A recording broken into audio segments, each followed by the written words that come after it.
So for this recording, I'm going to show you how to turn your ears into elf ears using the Puppet Warp command. So the first thing I'm going to do is I'm going to grab a selection tool. I'm just going to use the lasso tool, and I'll zoom in right on my ear.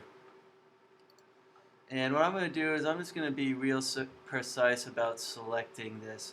I could use the magnetic lasso tool and get probably really good results, but just for this exercise I'll be using the lasso tool.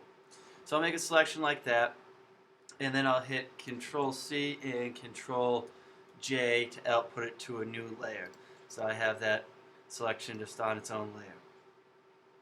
Now what I'm going to do is I'm going to go to Edit, Puppet Warp.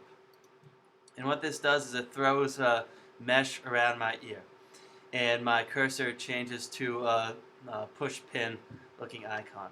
So what I'm going to do is I'm just going to go around and click to pin down what I want to remain in place. So around the edges, and usually 5 to 6 pins work pretty good.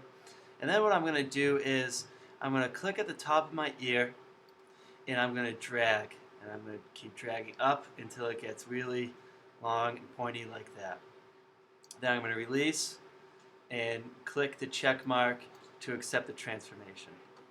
And I'll zoom out, turn this layer back on, and see I got two pointy elf ears.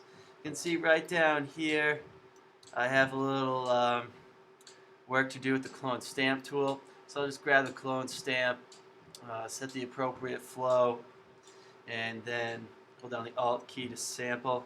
I'll make my brush a little smaller. Alt key to sample, and just paint like that to kind of remove that edge. And probably do something like that over here. And that's how you give yourself elf ears.